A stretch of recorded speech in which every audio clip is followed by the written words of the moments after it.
Welcome, good to see you. Today we're going to begin transitioning from how our programs interact with hardware to how they interact with software, in particular system software. And we're going to start that investigation by studying and learning about a process called linking, which is how the system builds your programs. Okay? So we're going to study the process of linking, and then I'm going to show you a really cool technique called library interpositioning, which allows you to use linking to actually intercept on function calls in libraries like the standard C library. So it's a very, very powerful and interesting technique, and it's all enabled by linking. So let's start with a simple program. This program consists of two modules, main.c and sum.c. Sum.c takes as an array as an argument and a length, n, and then it sums up the elements of that array and returns the sum back to the caller. Main.c calls the sum function using and passes it a two-element array of ints, and then returns the value received from sum. That's kind of an odd thing to do, to return your exit status like that, but we just did it so that the compiler wouldn't optimize away all of our code. All right, now let's look at what happens when we want to compile those two modules. For each of main.c and sum.c, the GCC calls a series of translators on those modules, on those .c files. First calls the C preprocessor, CPP. Then it calls the compiler, the actual compiler, which is CC1. The compiler generates assembly, which is then translated by the assembler, AS, resulting in a .o file called main.o. Similar things happens for sum.c. So after these three translators work on the code, we have two object files, two .o files. The linker takes those .o files and puts them, links them together, sort of smashes them together to form a single executable called that we can then run, that we can then load and run on the system. So the main.c and sum.c are called source files.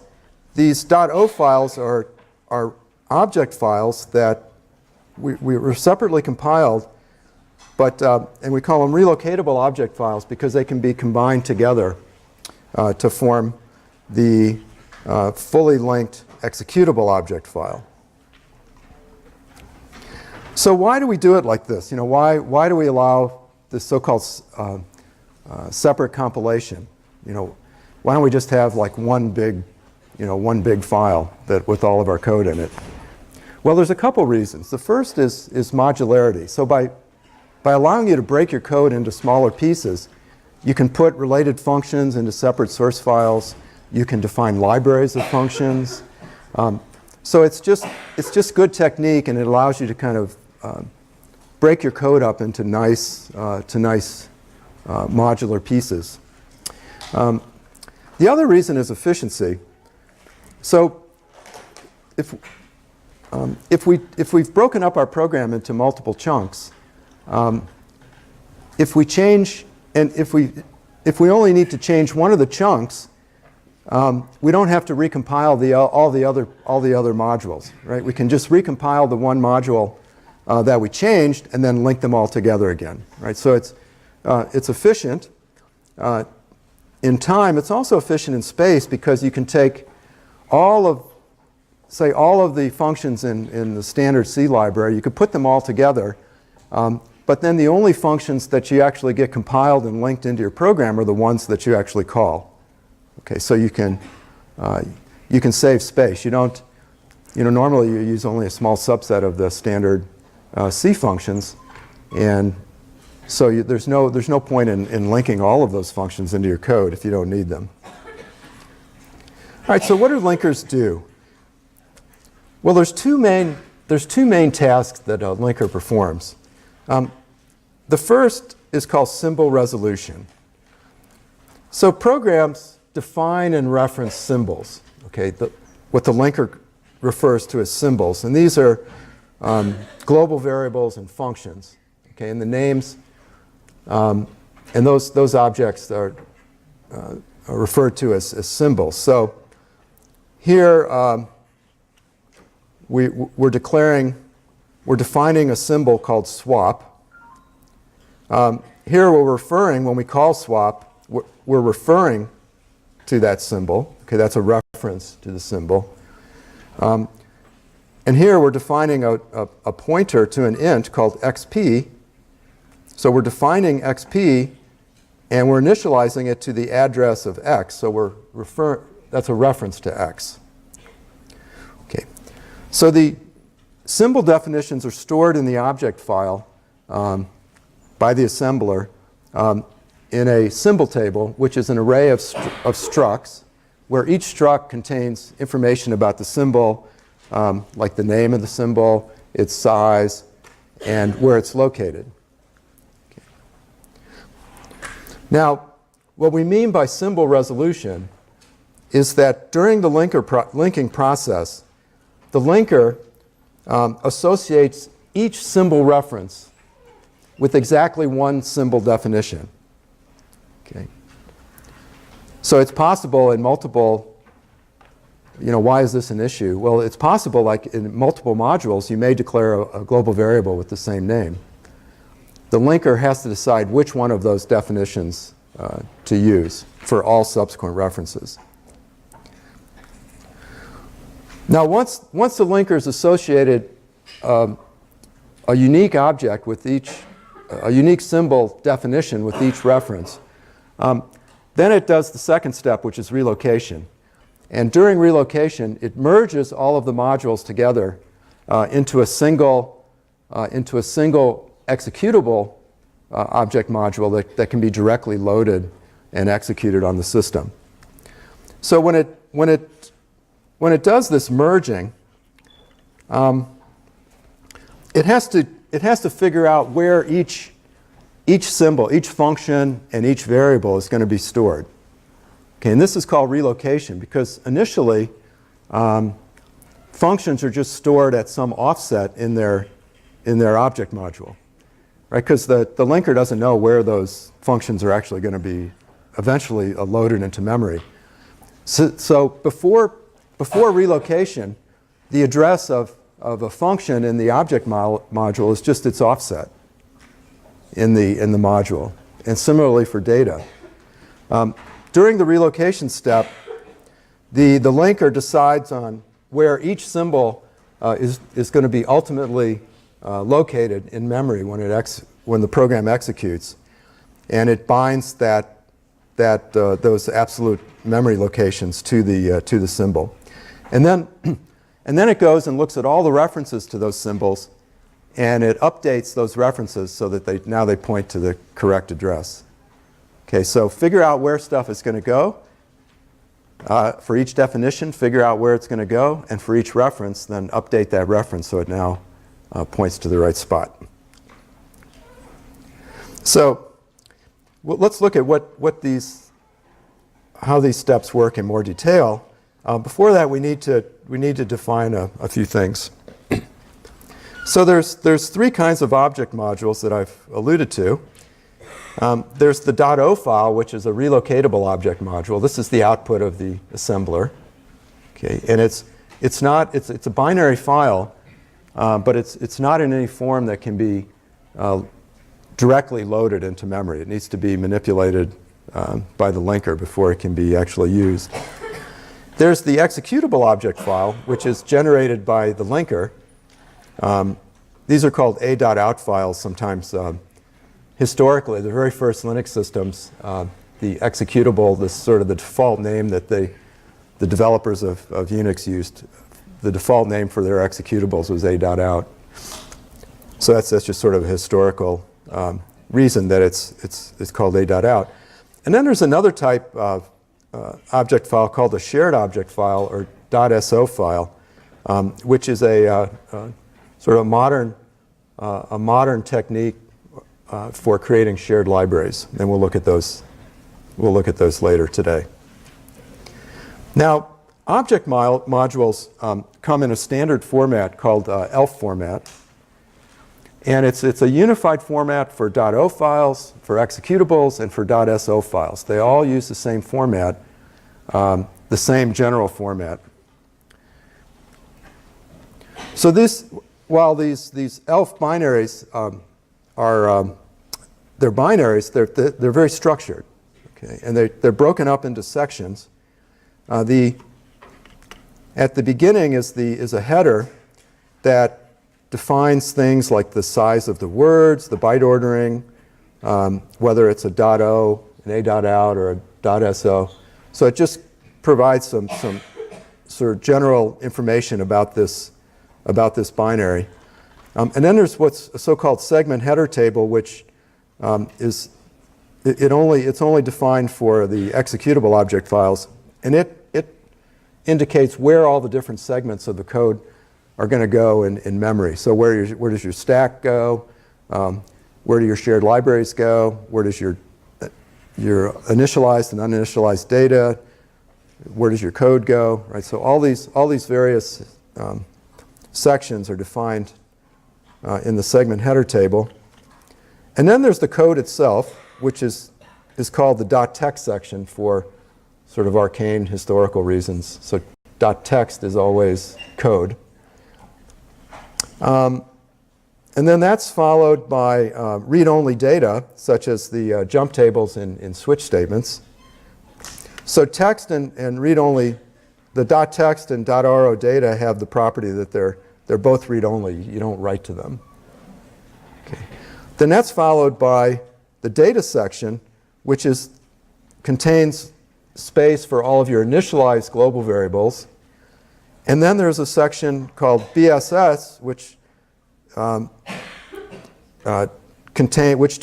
the uninitialized global variables. Now, this doesn't actually take up any space because they're uninitialized, right? Okay, but there are entries in the symbol table for them, and when this program gets loaded, these variables are going to need, they're actually going to have space allocated for them. BSS is another one of those sort of arcane names. It goes all the way back to the 60s. There was an IBM instruction called the block started by symbol.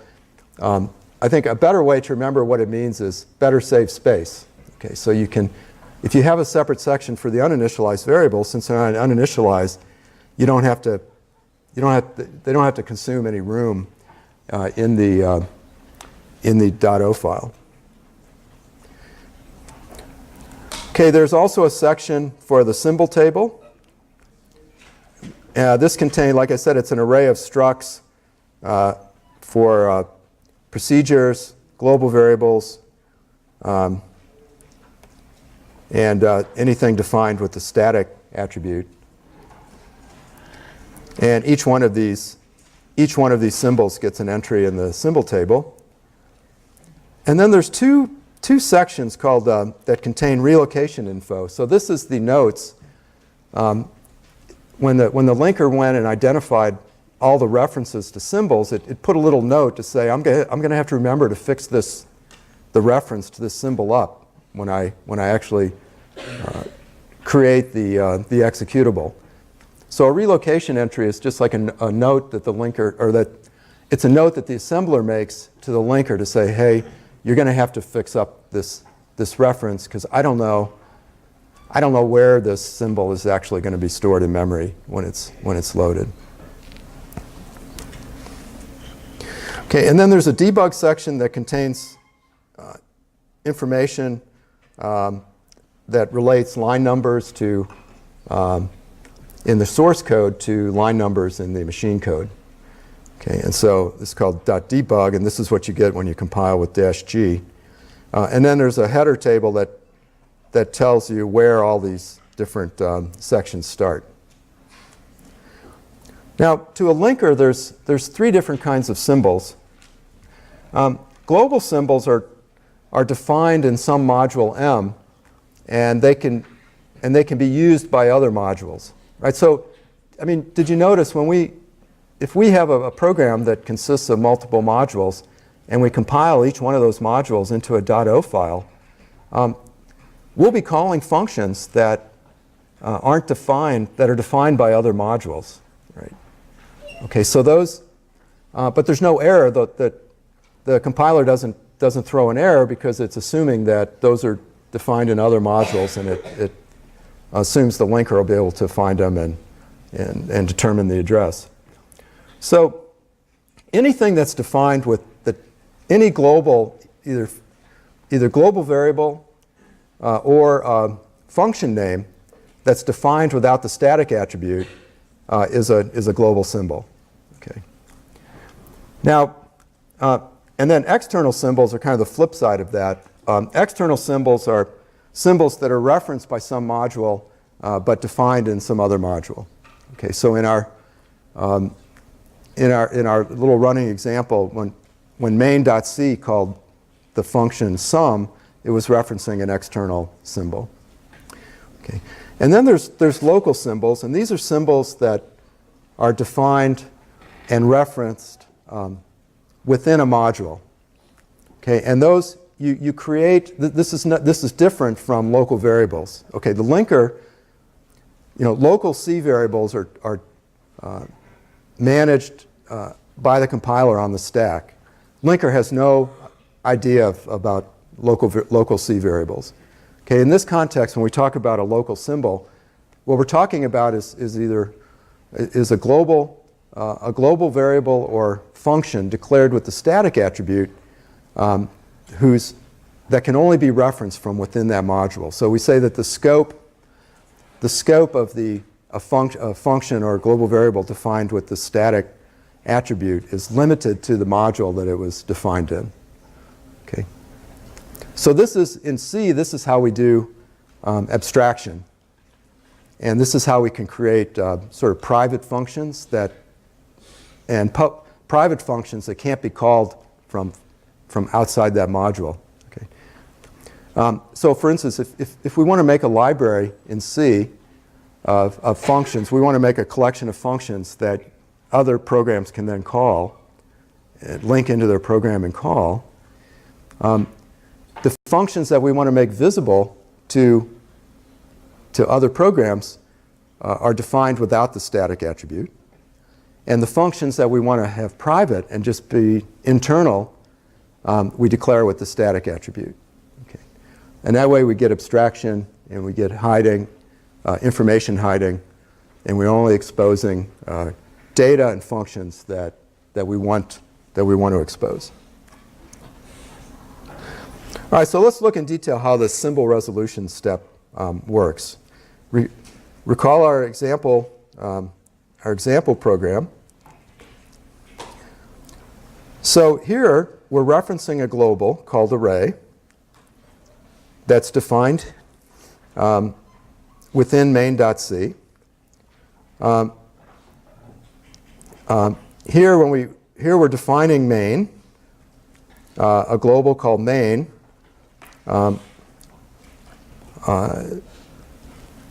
Here we're referencing a global called sum that's defined in sum.c. And val is a local C variable on the stack, and linker knows nothing about that. Okay. Nor does it know anything about I or S, which are also local variables. Now let's make sure that we understand the difference between local static C variables versus local non-static C variables. So here we're defining a local static variable called int within this function f. Now, because it's local, its scope is limited to this function. So this variable x can only be referenced within function f. And similarly, for this definition of x in function g, can only be referenced by function g. Now but because it's declared with the static attribute, it's not stored on the stack.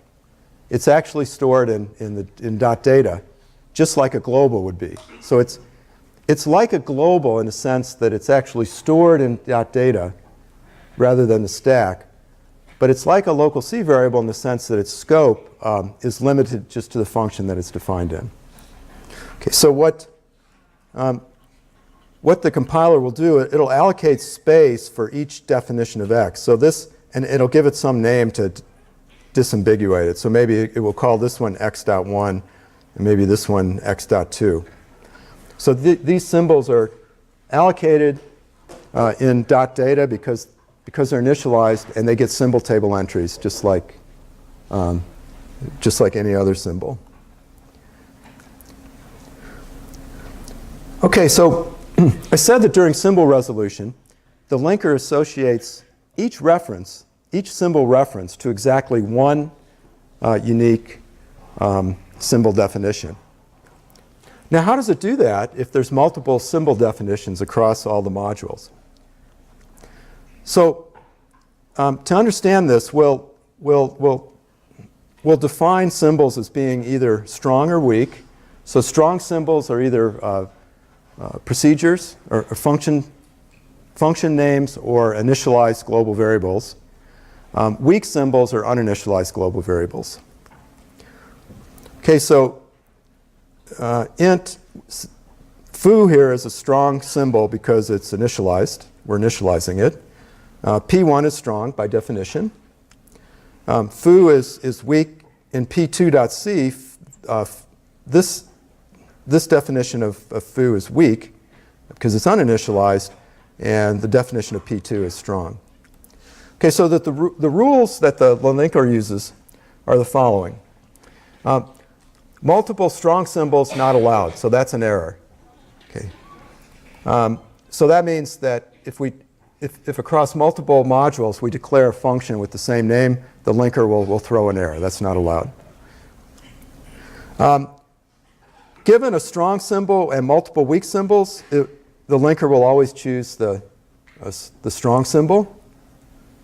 Now remember, if we initialize a global variable, and if we declare an initialized global variable across multiple modules, that's an error because those are strong symbols, okay, by rule 1. But if we have one strong symbol and multiple weak symbols, all with the same name, then the compiler will choose the strong symbol. Okay. And it will associate all references to that symbol will go to that strong symbol. And if there's multiple weak symbols, then it just picks an arbitrary one. And this, as we'll see, can be problematic. Now, you can override it with this GCC flag called no common. And if you declare your function with this no common argument, then multiple weak symbols will throw an error in the linker.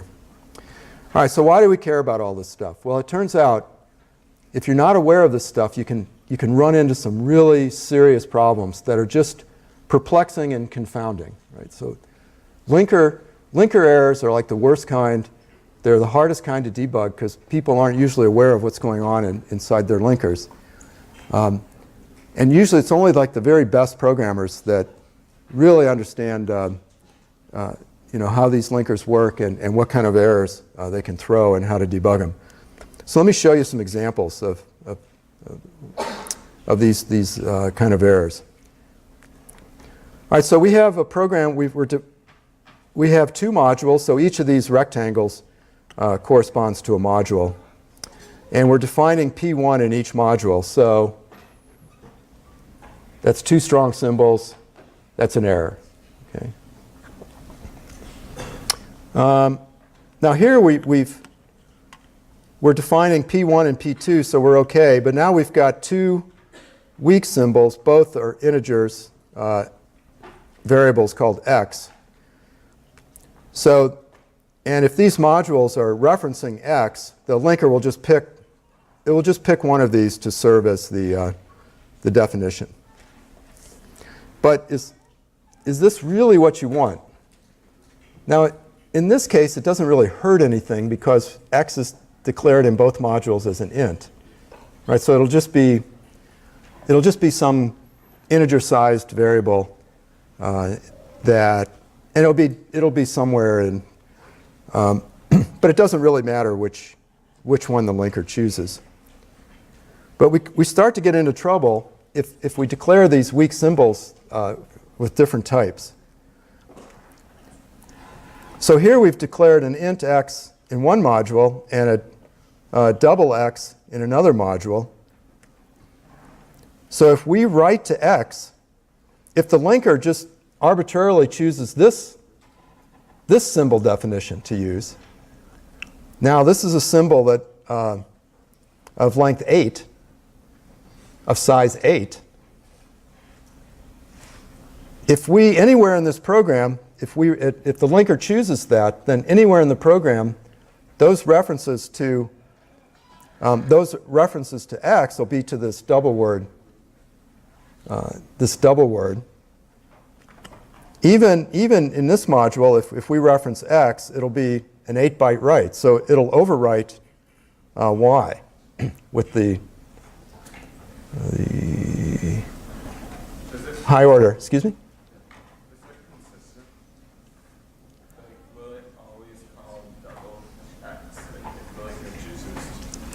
Oh no, it's completely.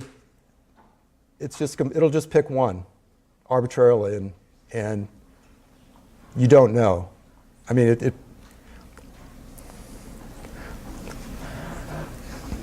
All right, here's now this is here's a problem. We've defined a strong symbol x because we've initialized it. So the linker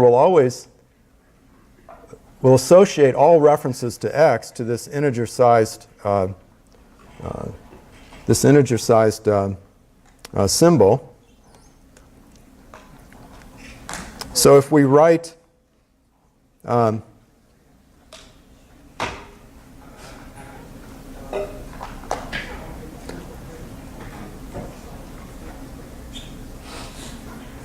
yeah, right. So writes to x here, this will be a double in this module, but it'll overwrite y in this module. So that's really nasty.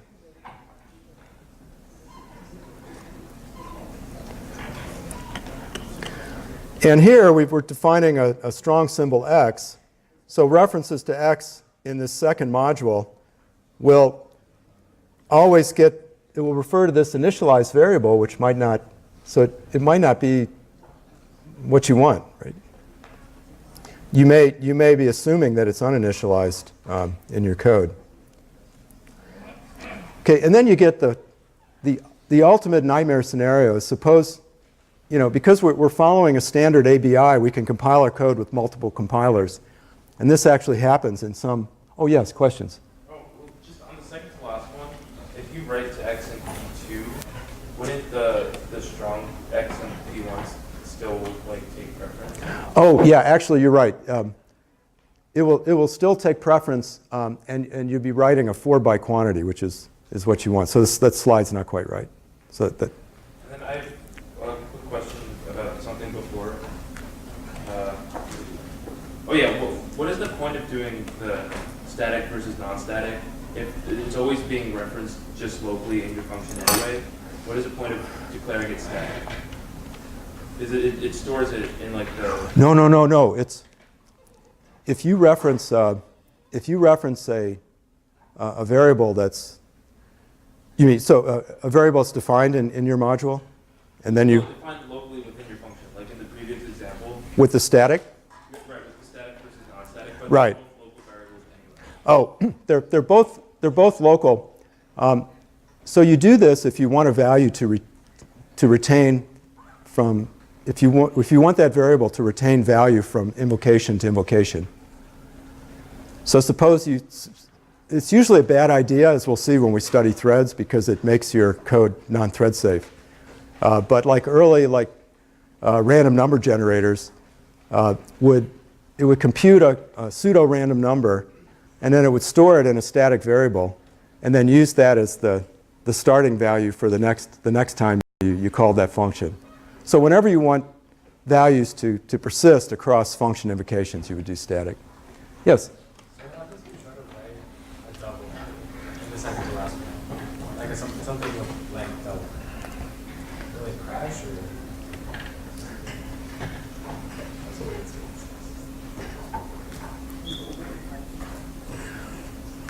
Well, wait a minute. Let me get this straight. Writes to x in P2 will actually correspond to the memory it'll actually go to the memory location. I'm sorry, I need to amend that. So writes to x in P2 will be 8 bytes because the compiler knows that it's a double. But it'll go to a memory location that's only 4 bytes because the linker chose the strong symbol. Okay, so the writes to x in P2 will actually overwrite y. Okay. I'm sorry. Yes, question. How do you know that x and y are in contiguous spots in memory? Like they're on top, they're beside each other on the stack? That's just usually the way it happens. So if You know. declaring two global variables would put the variables on the stack. No. Global variables go in .data. They don't go on the stack. But usually if you define local variables in a function, it will allocate them one after the other on the stack. Okay. All right, so all this discussion about these weird strong weak symbol rules that the linker have, it's another reason to avoid global variables if you can. If you need to declare a global, see if you can declare it static because that'll limit its scope to the module that it's declared in. So that's a good idea if you can do it. And if you define a global variable, initialize it so that you'll discover if you have multiple initialized global symbols with the same name in your code. And then if you want to, it's always good practice if you're referencing an external variable to tell the compiler about it by using the extern attribute. All right. So now, at this point, the linker has associated every symbol reference with some symbol definition. Now it has to take all those relocatable object files and smush them together and create like one big executable. So suppose with our example, our little running example, each main.o and sum.o contain code and initialized data. Sum.o doesn't have any initialized data, it just has code. And then there's system code that actually runs before and after your program. So when your program runs, it actually starts executing startup code from libc that sort of initializes things. And then the last thing that it does is it calls main and passes it argc and argv. Okay. And then when your program exits, well, that's a syscall. But if your main function routine does a return, then it returns back to that startup code, which then does an exit. Okay. So this is just, and so this consists of text and data as well. And so when the linker relocates these object files, it takes all of the code, the .text sections from each of the modules and puts them together contiguously in the .text section for the executable object file. Okay, so it just puts them together in some order that it determines, and it creates a combined .text section in the executable that contains all of the system code and all of the code defined in the modules. And then it does the same thing with the data. It takes all the .data sections from the various object files and puts them together in one combined .data section in the executable. And it also merges the symbol tables and the debug information as well. Now, just the act of sort of relocating these object files requires the linker to figure out where it's going to actually store these different symbols when this program gets loaded. So it has to pick an address for main that function will start at, some absolute address. It's going to have to do the same for swap. So for all the data arrays, right? And but the problem is that when this code is compiled, the compiler doesn't know what addresses the linker is going to pick. So the compiler creates these reminders to the linker called relocation entries, which are then stored in the relocation sections of the object file. And these relocation entries are instructions to the linker that there's a reference to a symbol that's going to have to be patched up when the code is actually relocated and merged into the executable. So let's look at a couple of examples. So in our main.c module, there was a reference to this global symbol called array. Okay. And then there was also a reference to this global symbol sum, which is a function. So the compiler creates two relocation entries. The first one for the reference to the array A. So here we're moving, you remember EDI is the first argument. So you remember our sum function takes the address of the input array as its argument. So this move, we're moving the address of the array into EDI for the first argument. But the compiler doesn't know what that address is going to be. Right? So it just moves an immediate value of 0 into EDI temporarily. Right? So you can see this is all zeros. The BF is the move instruction, and then there's all zeros for now. And then it places this relocation entry in the relocation section of main.o, and it says to the linker at offset A. So these, let me remind you, these our main.o module only contains one function. So that function starts at offset 0 in the code section of the module, in the .text section of the module. If there were other functions in this module, they would follow immediately after.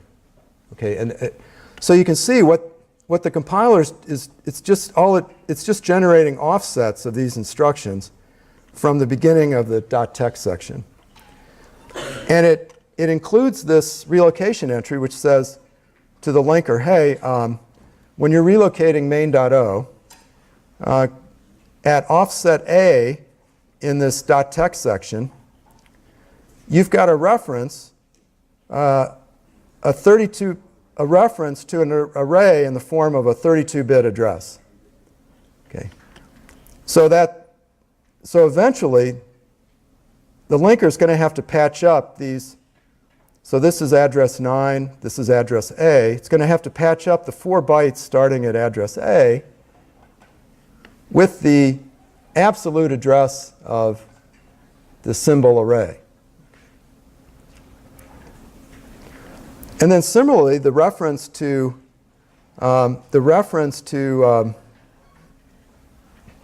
this function sum, the compiler has no idea where sum actually will end up. It doesn't even know what module it's in, or even if it is defined in a module. So in this case, it just it does a call with all zeros. And then it adds this relocation entry that says to the linker, at offset F, you've got a 4-byte PC relative reference to a function, to a symbol called sum. And then this is sort of a arcane detail and it includes, there's an option to include a bias in the offset. And since calls are always resolved using PC relative addressing, the value that's going to be placed here at these 4 bytes at offset F is going to be an offset from the current RIP value, or programmer counter value. And since the program counter always points to the next instruction, it includes this, which is 4 bytes away, it includes this offset of -4. So if I talk about it in detail in the book if you really want to know how this works. But just the point here is that there's enough information for the linker to actually fill in the right address. So now if we look at the relocated text section, so if we compile this code into an executable and then we use objdump to disassemble it, then what you see is this reference here where we move the address of A into EDI. Those 4 bytes, which were originally 0, have now been updated with the actual address of array in memory at runtime. Okay, so the linkers decided that the array is going to go at address 0x601018, and then it's actually patched the 4 bytes in the move instruction with that absolute address. And the call to sum it's also been updated, but this one's interesting, right? So the address, it's been updated with the PC relative address of 5. Okay, so when this program runs, this call instruction, what it will do when it computes the absolute address of the function sum, it will take the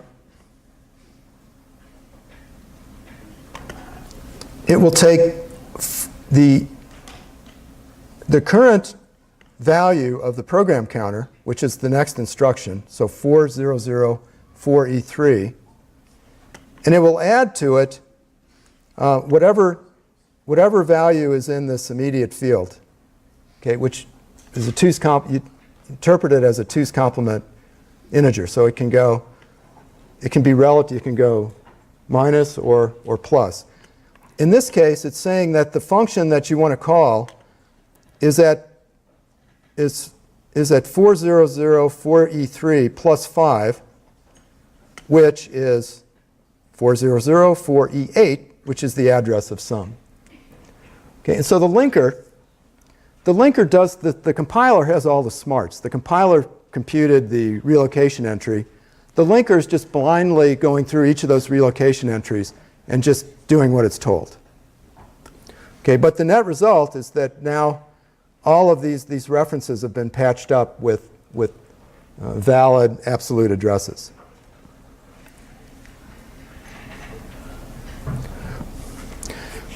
Now, once the linker has created an object file, that object file can be loaded, the code and data in that object file can be loaded directly into memory with no further modification.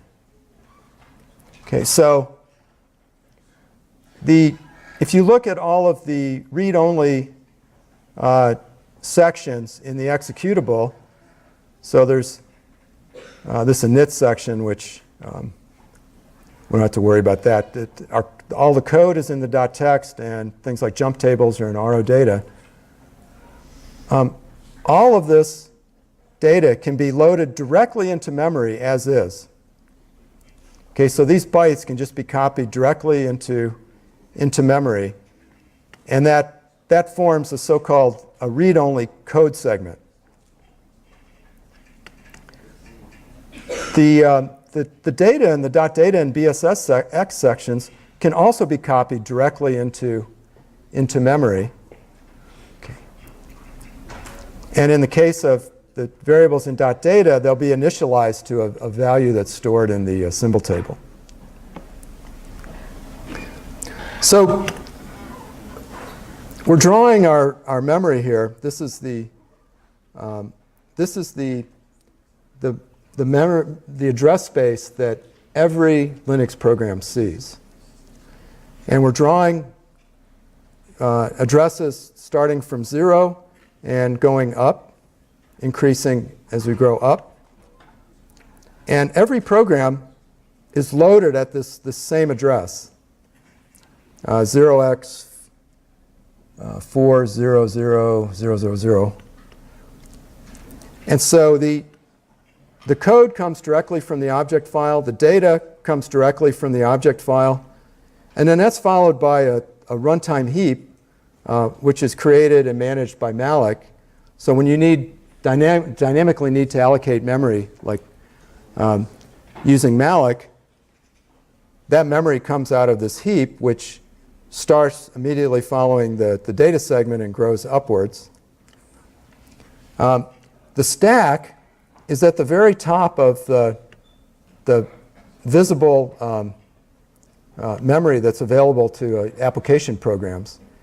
The memory above that is restricted to the kernel. Okay, so if you try to access those memory locations, you'll get a seg fault. And then the stack, as we know, grows down. So this is managed and created at runtime. And then there's this region somewhere in this huge gap between the stack and the heap. There's a region for shared libraries. So the .so files all get loaded into this memory mapped region for shared libraries. Now the top of the heap is indicated by this global variable maintained by the kernel called break, BRK. And the top of the stack, as we know, is maintained by the general purpose register, RSP. Now there's a little bit of this is a little bit of a simplification. If you actually look at the addresses returned by malloc, there's actually two heaps. There's a heap up here in the high memory that grows down that's used for large objects, very large, if you malloc a whole bunch of space. And then the heap that grows up is reserved for smaller objects. So I'm not really sure why they do this. I think it allows them to have separate allocation algorithms for large objects and small objects.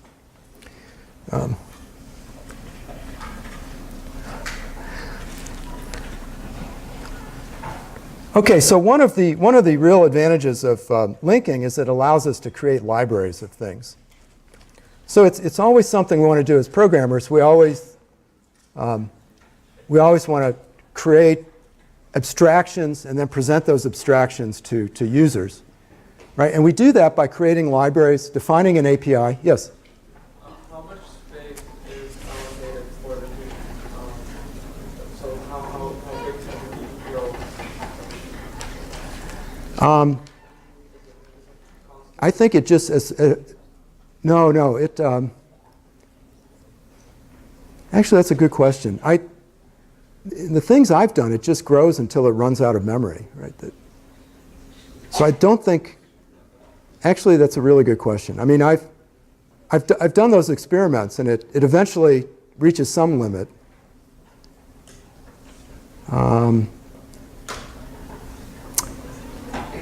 Yeah, I don't know. It's a very large number, but so.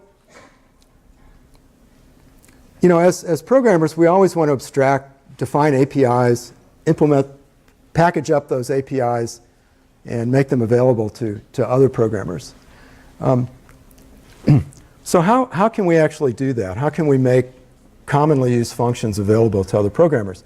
Well, one thing, given what we've learned so far, you could just take all the functions and put them all in a single big C file, right? And then programmers would just link that C file into their programs if they want to use them, right? Another option would be to take, that might get kind of unwieldy if it's a big library, right? libc has hundreds and hundreds of functions. So another option might be to just take each function, put it in a separate file, and then compile them all together, compile and link them all together. So this is more space and time efficient than our first option, but it seems like it would be burdensome on the programmer because the programmer would have to know where all these functions were and put them in make files. It'd just be a lot of, you could end up with a ridiculously large command line to GCC. So the one solution to this problem is that the first solution that the developers of Unix came up with is something called a static library. So the idea with a static library is that you create this archive called a .a file, which is just a collection of .o files where each .o file contains a function. Okay, so you take all the functions in your library, you use option 2 to create a bunch of .o files, and then you use a program called an archiver, AR, to take those .o files, put them together all together in a big file called an archive, with a table of contents at the beginning that tells you the offset of each one of the .o files. Okay? So an archive is just this concatenated collection of .o files. And then you pass that archive to the linker, and it only takes the .o files that are actually referenced and links them into the code. Right? So it's a more efficient way. You can have a huge archive, but like libc, but if you only call printf, the only .o file you get is printf.o. Okay, so the way this works is, as before, we take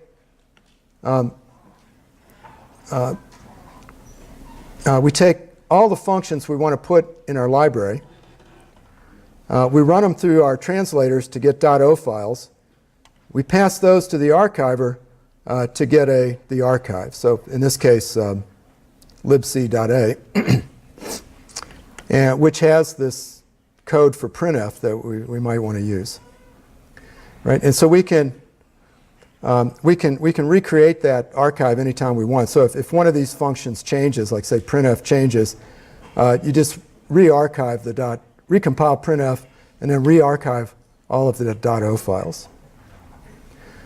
So in libc, it's about 1,500 object files in its archive.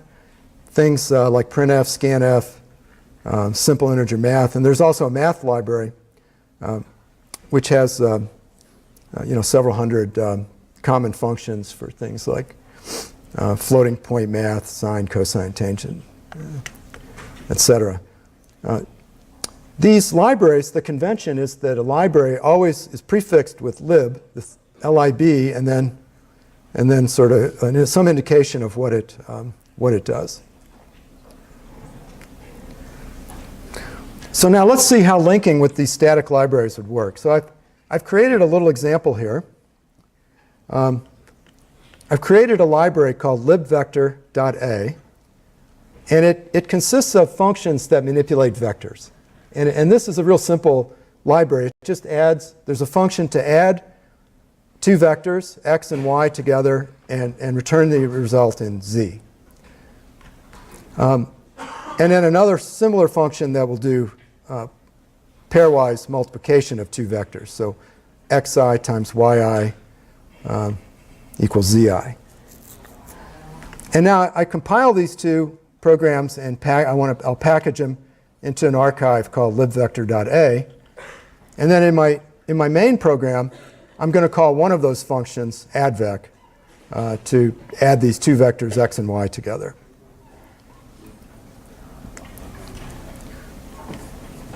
So now what happens when we compile this program we've constructed the archive libvector.a from advec.o and multvec.o.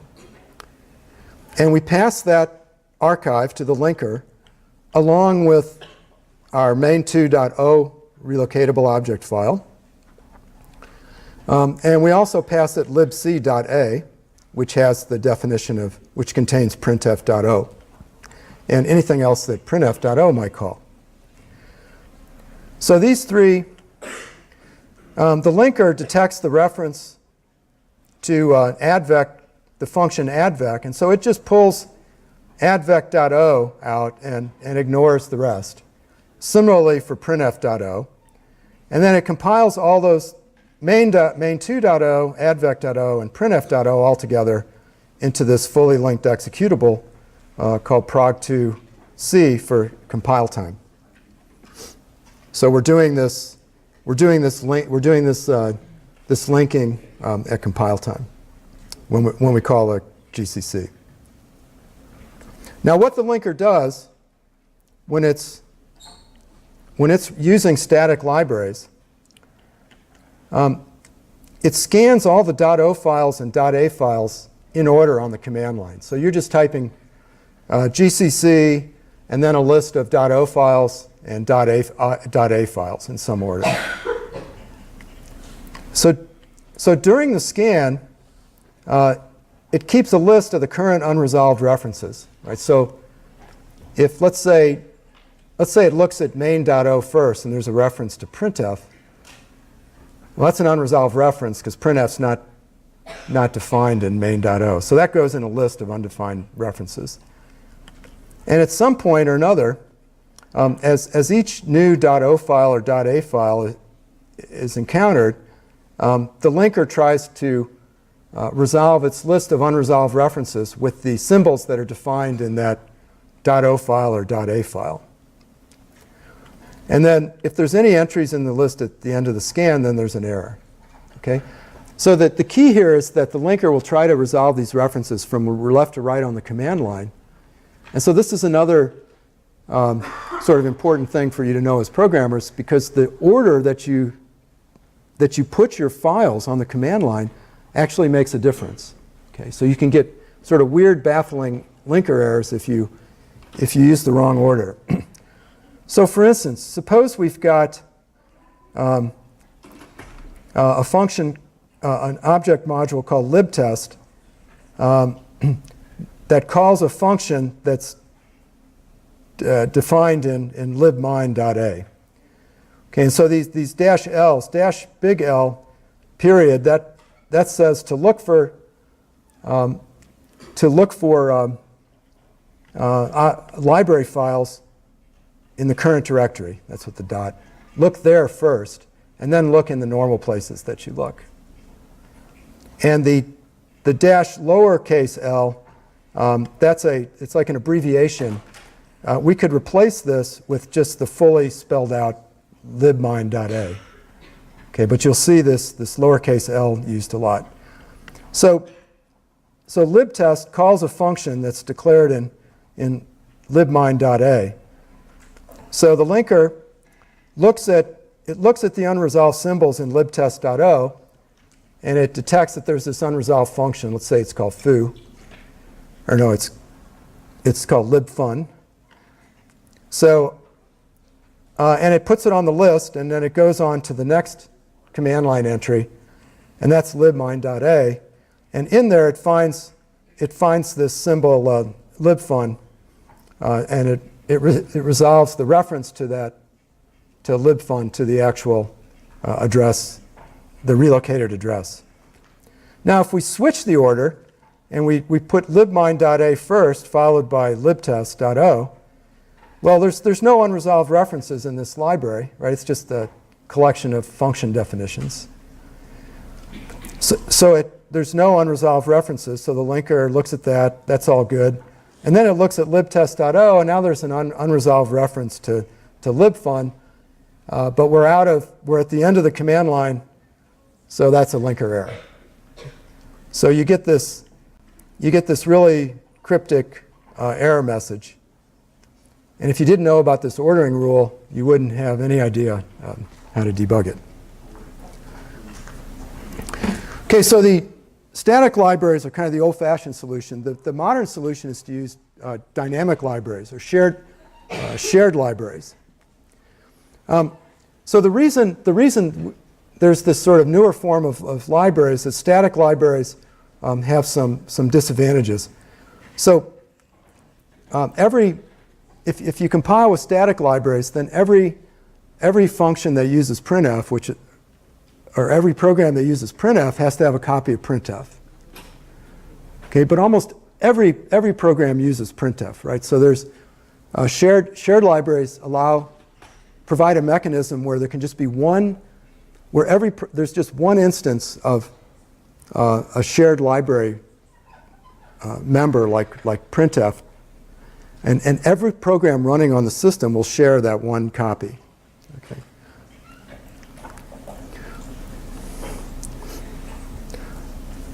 So that's sort of the big disadvantage is this potential duplication. So shared libraries are different in the sense that they contain code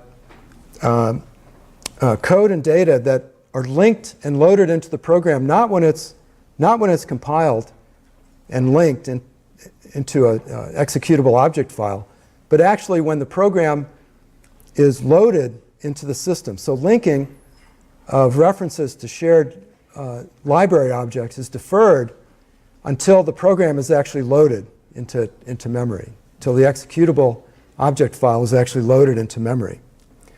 And this can it can even happen, it can happen when the program is actually loaded into memory, but it can also happen at runtime, anytime at runtime.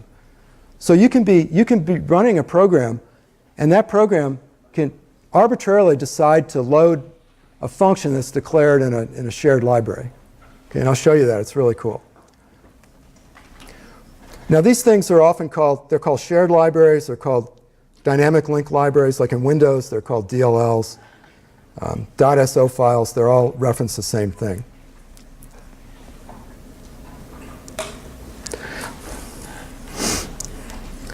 Okay, so this, like I said, the dynamic linking can occur when the program's loaded or after it's loaded and actually running.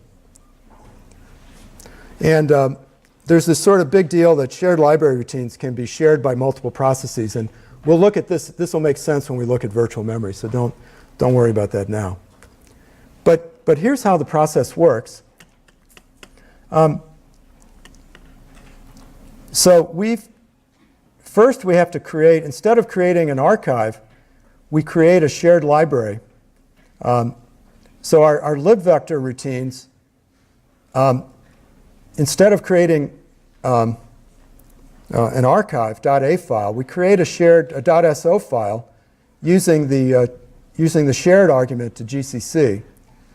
So we take our two input functions, addvec and multvec, and shared says to create, and we're telling GCC to create a shared library and place it in libvector.so.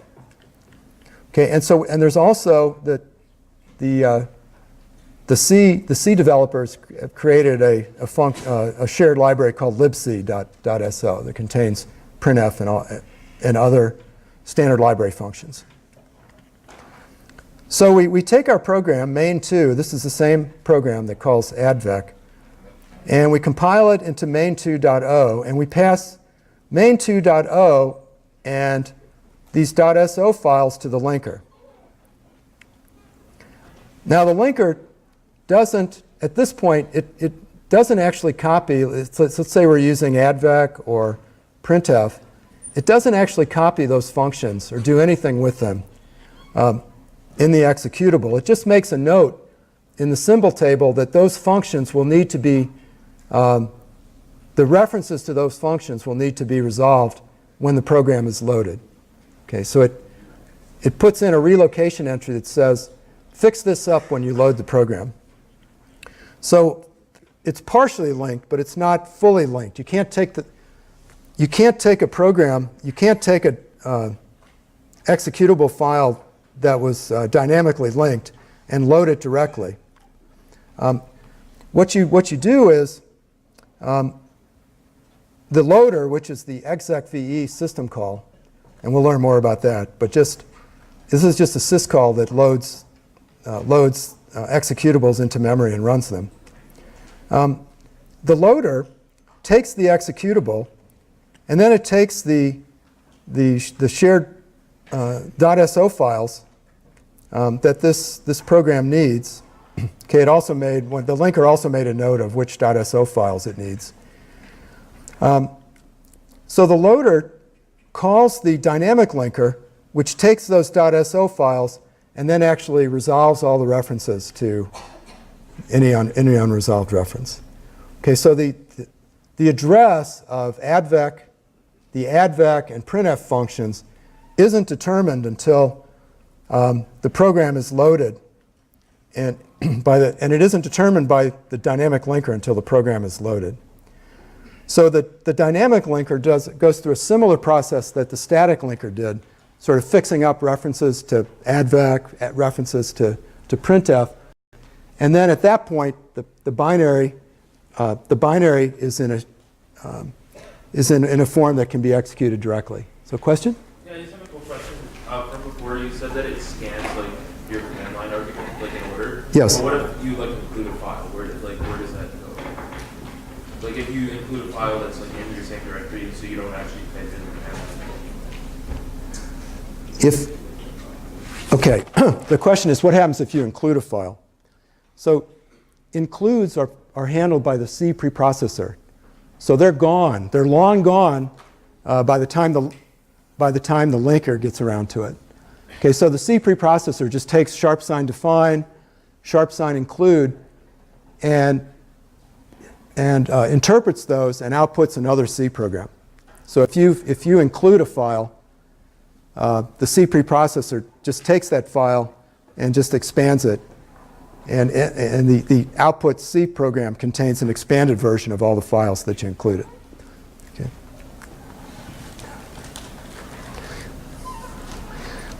Now, what's really cool is that you can also do this dynamic linking at runtime. So what I showed you before, we're doing it at load time. But you can also arbitrarily decide to load, link, and call a function from from any function defined in a .so file. And the way you do it is there's an interface called the DL Open that's in libc that allows you to do this. And so let's say we want to, this is our main program, and just like before, we want to call advec. Okay, but advec now is defined in a .so file, the exact same .so file that we generated before. When we compile, so we'll call this dll.c. When we compile this program, dll.c, we have no idea that it's going to call a function from libvector.so. We just compile it as though it was a standalone C program. Within this program, though, we declare a function pointer called advec, and we give the prototype for this function. It's pointers, so it's two input arrays, the output array, and the size. And then first we dynamically load the shared library that contains the function we want. So we call DL open, and we say load up this .so file into memory so that I can call a function.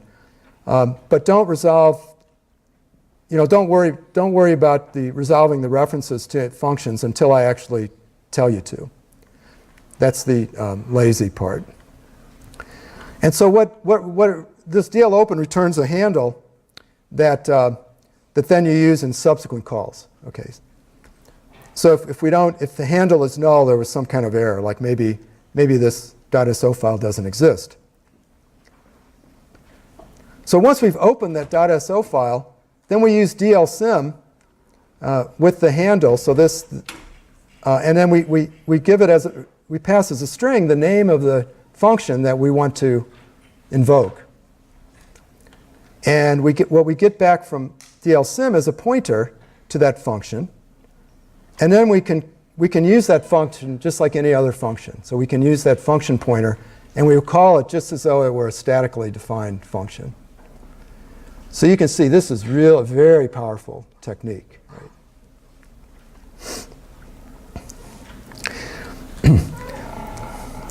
Okay, so let's finish the last little bits of the class. I want to show you to try to convince you that linking is actually interesting, which is kind of a hard sell sometimes. Yes, question? So you said addFact would be a function pointer? Yes. So would it need to be referenced because of like No, that's how, no, you just, it's declared as a function pointer, and then you just use the name of the function. You don't have to dereference it. Or you call the function by just using that function pointer name. Okay, just like I did.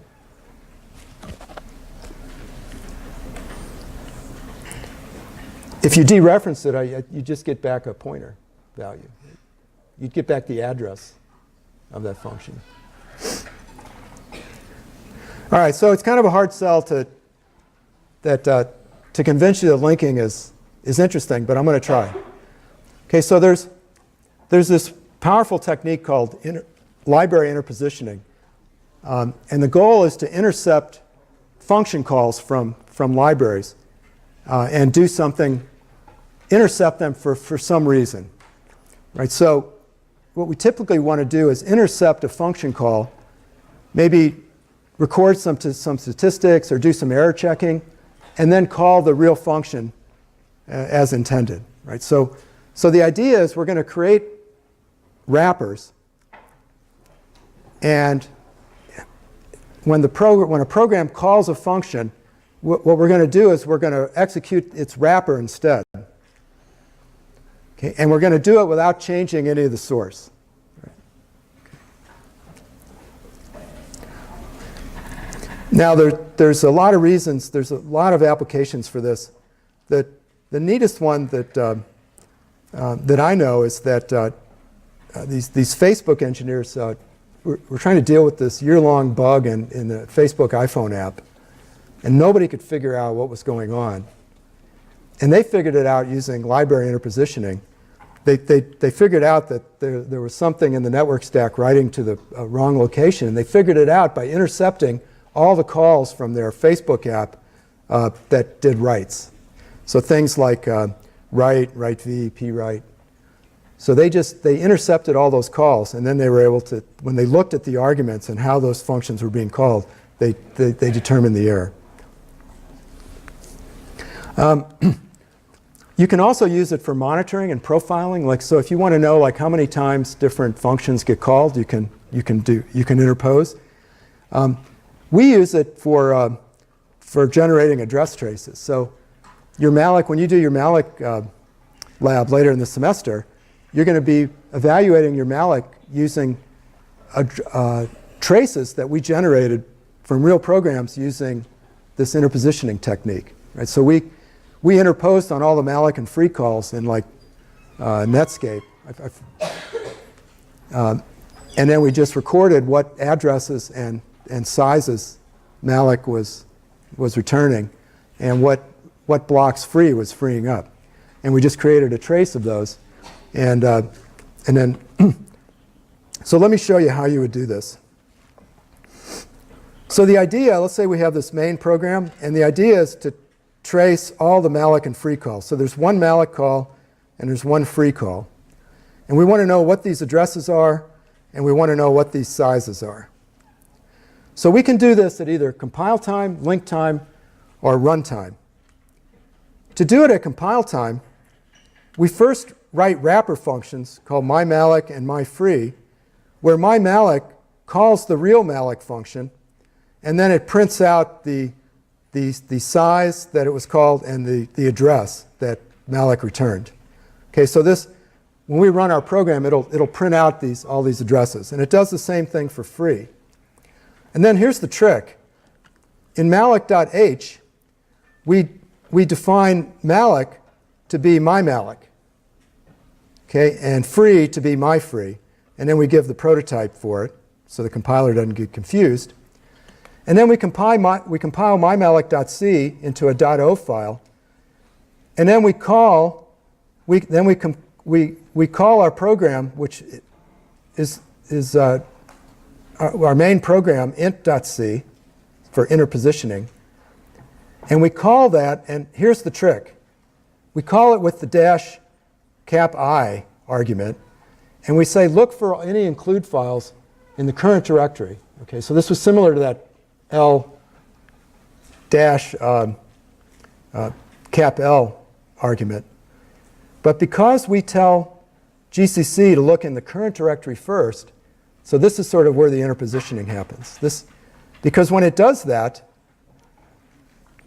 it's going to find a library called malloc.h. I mean, a .h file called malloc.h. And so all the calls to malloc will be translated by the C preprocessor to mymalloc. So when we run this, it prints out the malloc and free trace. Now we can also do this at link time. So we can tell, see, in order to do this, we had to get access to we had to compile the program. We didn't have to change it, but we had to compile it. We can use link time interpositioning to avoid that compilation.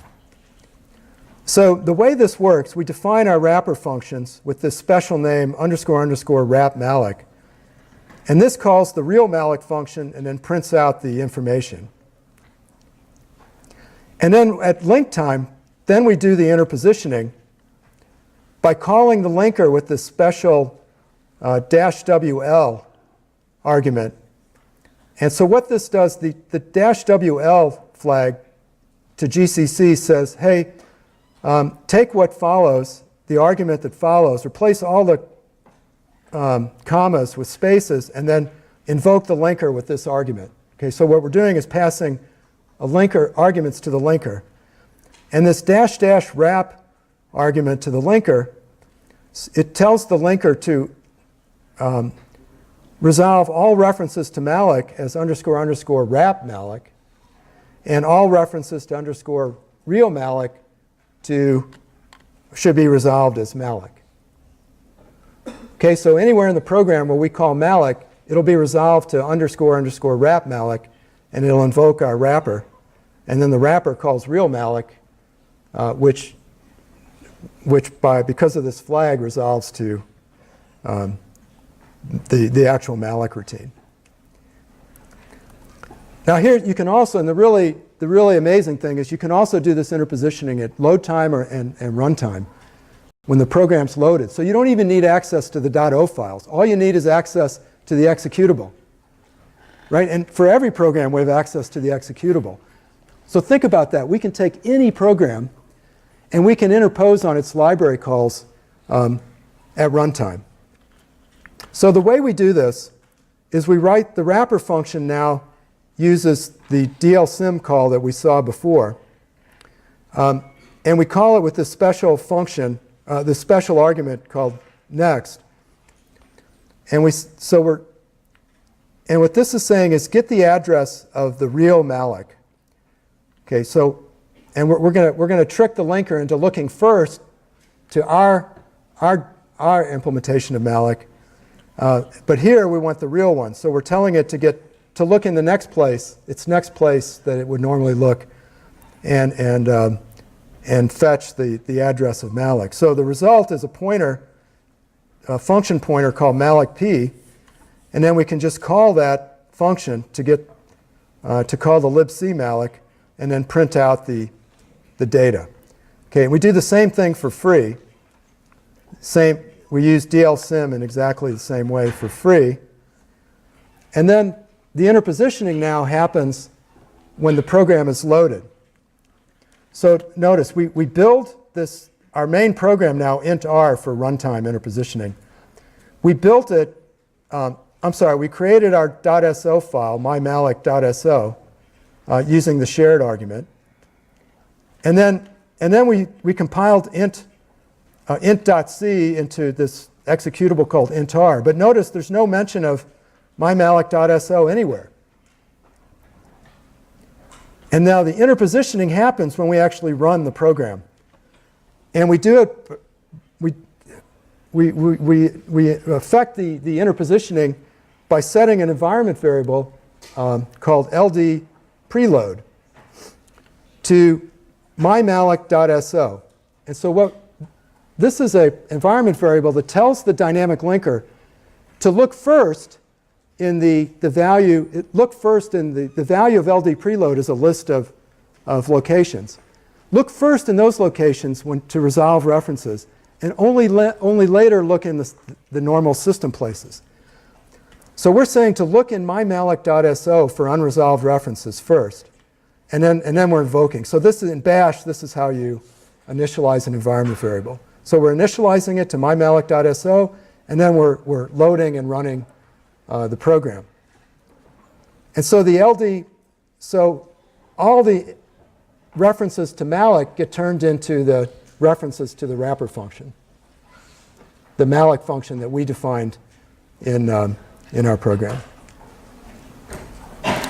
Okay, so that's it. So that interpositioning is a really cool technique, and it's only possible because of linkers. So, all right, so good. We'll see you on Thursday, and good luck with your cache labs.